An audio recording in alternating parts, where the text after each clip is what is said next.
সাব্বির ভাই, আপনি একটু যদি জানাতেন যে আপনাদের জন্য এটা অবশ্যই অনেক বড় একটা অর্জন, কিন্তু মানে এটা কিভাবে দেখতেছেন? বিগত অনেক বছরে চ্যাম্পিয়নশিপ পাচ্ছি না,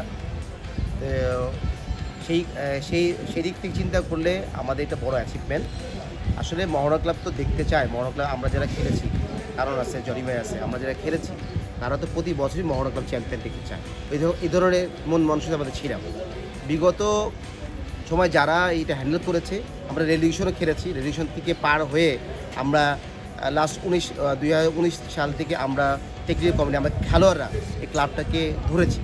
ক্লাবটাকে ধরার পরে আমরা একটা আমাদের একটা বোর্ড হয়েছে, এই বোর্ডের মাধ্যমে আমরা এক টিম করেছি, সেটা আমাদের 9 নম্বর 10 নম্বর টিম ছিল।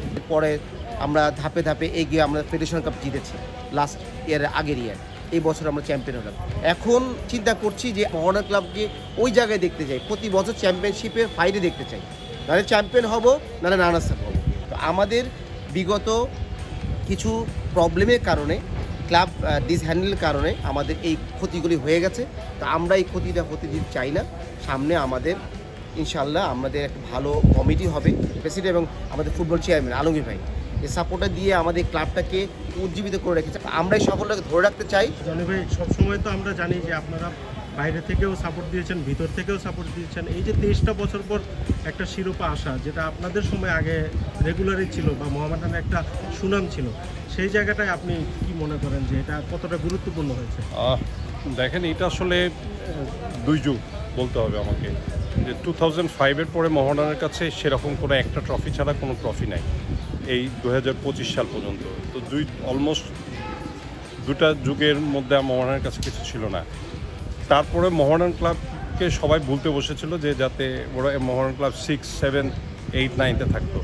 তো এটা আমাদের কাছে খুব পেইনফুল ছিল। এটা ক্যাসিনো কেলেঙ্কারির পরে আমরা যখন এটাতে অ্যাড হই, মানে আমরা আসি যখন, কিছুই ছিল না ক্লাবের এখানে সব।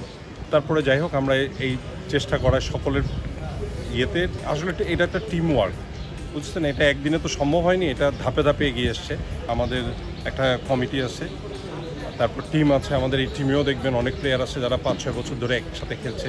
টিম ম্যানেজমেন্ট আছে, টিম ম্যানেজমেন্টেরও ওই বিষয়টা আছে, এবং তারা দৃঢ়তার সাথে এই জিনিসগুলোকে ধরে রেখেছে। আমরা একটা টোটাল টিম ওয়ার্ক, আমাদের প্রেসিডেন্ট এবং চেয়ারম্যানের নেতৃত্বে এবং ওনাদের যথেষ্ট সহযোগিতা, আমি বলবো ওনাদের ব্যক্তিগতভাবে ওনাদের সহযোগিতার কারণে, স্পেশালি ওনাদের, তার সাথে আমাদের ফুল কমিটি আছে, মোহামেডানে বোর্ড আছে, সেই বোর্ড সবাই মিলে যখন একটা কাজ চেষ্টা করেছি, আমরা আস্তে আস্তে সেই সাফল্যটা পেয়েছি। কারণ আমরা জানি যে অন্যান্য টিমগুলো অনেক বেটার টিম ছিল আমাদের শুরুতে, আমাদের থেকেও আরও দুইটা টিম অনেক বেটার ছিল, কিন্তু তারপরে আমাদের এই ধারাবাহিকতা ধরে রাখার কারণে আমি মনে করি যে আমাদের এই টিম স্পিরিটটা অনেক কাজে দিয়েছে। সো এটা শুধু আমাদের না, এটা খেলোয়াড়দের। First credit goes to the player, then team management, then we are, আর আমাদের প্রেসিডেন্ট আর চেয়ারম্যান এটার উপর সর্বোচ্চভাবেই ওটার উপরে আছে। কারণ ভাই, আপনি পুরাটা সময় টিমের সাথেই ছিলেন, এবার আসলে কতটুকু কঠিন ছিল সেটা আমরা যেহেতু টিমের সাথে ছিলাম, একদম উৎপত্তিভাবে জড়িত ছিলাম, সেটা আমরা দেখেছি অনেক টাফ। কেন টাফ? সেটা হচ্ছে যে এই বিশেষ করে অর্থনৈতিক সংকট বেশি ছিল আমাদের ক্লাবের, যেটা সব ক্লাবেরই মোটামুটি ভালো অবস্থা ছিল, আমাদের অবস্থান ভালো ছিল না। তারপরেও আমি আমাদের প্রেসিডেন্ট এবং এই আলমগীর ভাই চেয়ারম্যান, ফুটবল কমিটির চেয়ারম্যান আলমগীর ভাইকে আমরা আসলে সাধুবাদ জানাই এবং ধন্যবাদ জানাই ওনাদের, যে ওনারা দুঃসময় আমাদের সাহায্য করেছেন। আমরা প্রথম লিগে যখন 4 পয়েন্ট টপে ছিলাম, তখনও কিন্তু আমরা নিশ্চিত ছিলাম না যে আমরা সেকেন্ড লিগে আমরা বিদেশি প্লেয়ার নিয়ে খেলতে পারবো কিনা। তখন আমরা কিন্তু খুব হতাশ অবস্থায় ছিলাম। তারপরে আমরা প্রেসিডেন্টে ফোন করি, প্রেসিডেন্ট সাহেব আমাদের বলছে যে তোমরা হতাশ হও না, তোমরা টিম করো এবং প্লেয়ারদের সাথে কথা বলো উইন্ডোতে, ফিফা উইন্ডোতে। তখন কিন্তু তারপর আমরা প্লেয়ারের সাথে কথা, এই যে আমাদের উৎসাহিত করেছেন এবং উৎসাহ দিয়েছেন, এটা কিন্তু বিশাল ব্যাপার। আলমগীর ভাই যখন 5 তারিখের পর অ্যারেস্ট হওয়ার পরেও কিন্তু উনি আমাদের ক্লাব নিয়ে সবসময় ভেবেছেন। উনি কিন্তু বের হয়ে আসে, জেল থেকে বেরিয়ে এসে কিন্তু ক্লাবের হাল ধরেছেন এবং সবাই আমাদের নিয়ে বসে আমাদের সাহস দিয়েছেন এবং অনেক টাকা হেল্প করেছেন, যার ফলে কিন্তু আজকে আমাদের চ্যাম্পিয়নশিপ। এই যে চ্যাম্পিয়নটা কিন্তু আরও অনেক দিন আগে হওয়া উচিত ছিল। 80-র দশক থেকে আমরা ফুটবল খেলি, আমাদের কিন্তু ওই সময় আমাদের অনেক অ্যাচিভমেন্ট ছিল। হ্যাট্রিক চ্যাম্পিয়নও ছিল, ফেডারেশন কাপ চ্যাম্পিয়ন, ডাম্ফা কাপ চ্যাম্পিয়ন, সব চ্যাম্পিয়ন আমরা এনে দিয়েছি। তারপরেই কিন্তু ফুটবল এই ক্লাবের কিন্তু কোনো উন্নতি হয় নাই। এখন এই যে আজকে অ্যাচিভমেন্ট আসলো, অ্যাচিভমেন্টের পরবর্তী স্টেপটা কি, এটা নিয়ে আমরা অল এক্স প্লেয়াররা আমরা শঙ্কিত। আমরা শঙ্কিত যে এই অবস্থায় যদি আবার ফিরে দাঁড়ায় তাহলে আবার যাবে আগের অবস্থায়, তাহলে তো ওই ক্লাবটার আগের জায়গায় রয়ে গেল। একটা ঐতিহ্যবাহী ক্লাব, এই ক্লাবের অনেক সুনাম আছে।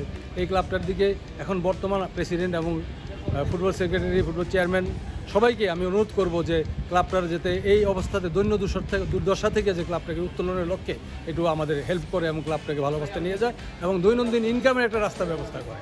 এখন যে অবস্থাটা আছে, সামনে আপনাদের আরও বড় চ্যালেঞ্জ, এএফসি কাপে খেলবেন, সেইটা নিয়ে সেখানে লাইসেন্সের ব্যাপার আছে, মাঠের ব্যাপার আছে। এই জায়গাটায় কি প্রস্তুতি কতটুকু নিয়েছেন?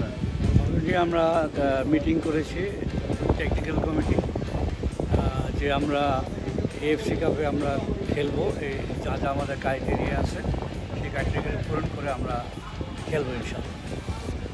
সেটা কি মাঠ বা এই যে লাইসেন্সগুলো এগুলো কিভাবে হবে, এখনো কি কথা সম্পন্ন হয়েছে কিনা? না, আমাদের 3-4টা ক্রাইটেরিয়া যেটা আছে, সেখানে আপনার ইন্স্যুরেন্স, তারপরে আর প্লেয়ারদের ধরেন অন্যান্য ফ্যাসিলিটি যেগুলো আছে ওগুলো আমরা করতে পারবো।